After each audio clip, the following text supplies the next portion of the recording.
50% of the planet has emotional authority. And in human design, this means that in your chart, your solar plexus center is going to be in color instead of left blank. Whether or not you have emotional authority, please take the under 10 minutes I'm going to take to explain emotional authority to learn how to honor yourself in your decision-making process, or how to honor your fellow humans who have emotional authority.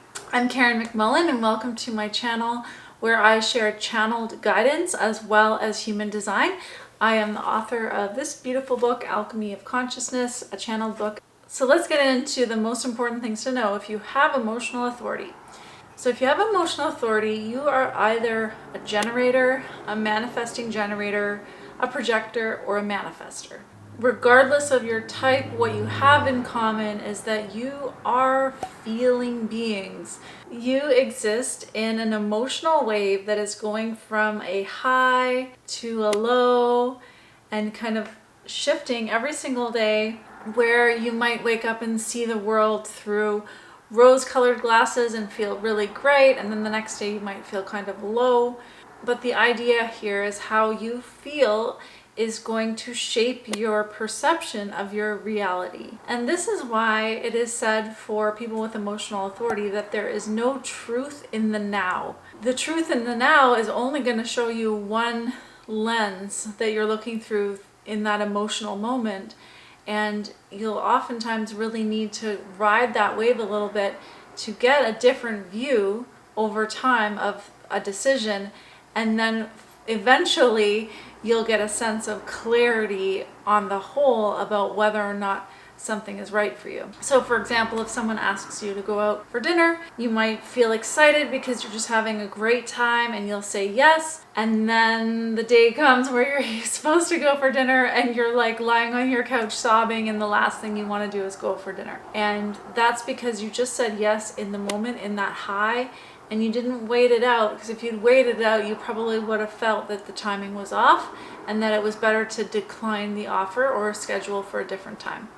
How emotional authority works in conjunction with your type is going to vary. So for example, if you're a generator or a manifesting generator, you need to wait to respond. So something comes your way and then you feel into it with your emotional authority. And you might even have an initial hit from your sacral, because your sacral is defined. Your sacral might say, uh-huh, yeah, or uh-uh. But you need to just feel into it as well. And I like to think of my emotions as the ambassador of my sacral. That my emotions are going to really indicate whether or not I truly will have the sacral life force available to sustain a yes.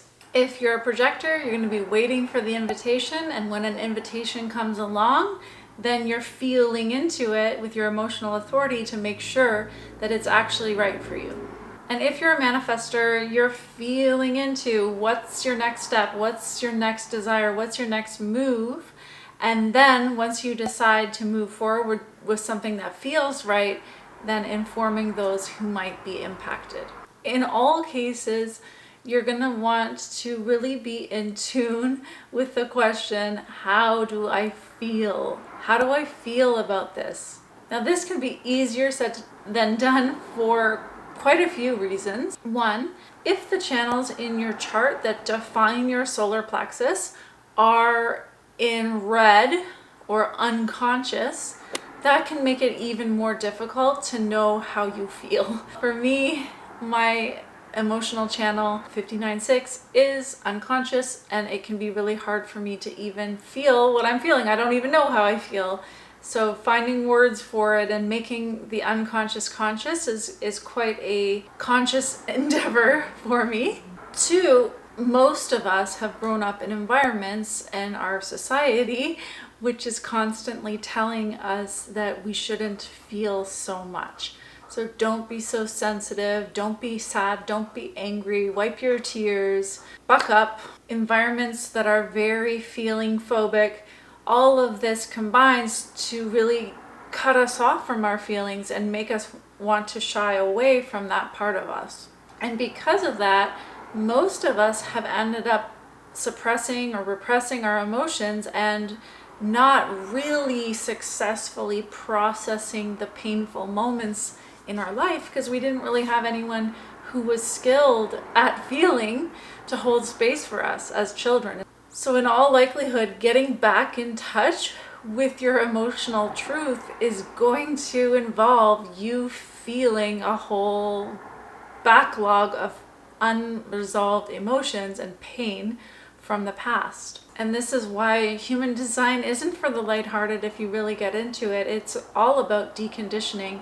And in my opinion, another word for that could be healing. The process of getting in touch with your emotional authority can require a healing process. And I know for me, for certain, it has involved that.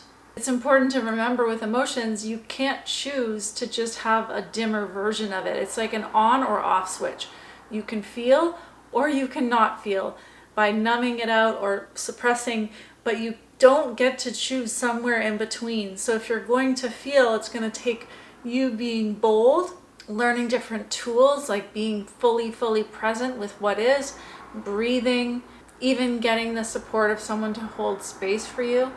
And the beauty of this is that over time, as you do honor your emotions, you are going to have this incredible, fine-tuned, intuitive guidance system that will not fail you if you give it the attention and the time, the awareness that it deserves. Time is absolutely essential with emotional authority to give yourself time to feel into things without pressure, without a time crunch. Ironically, the more time you give yourself and you let yourself come to an overall feeling of clarity, you're probably only ever going to be 70% clear that something's right for you. There's often going to be a little bit of doubt because we're working with the nervous system with regards to the solar plexus center. It has to do with nervous system, so it's very common to have some nervousness involved in your decision, but you never want to feel really nervous in any decision. If you're feeling really nervous,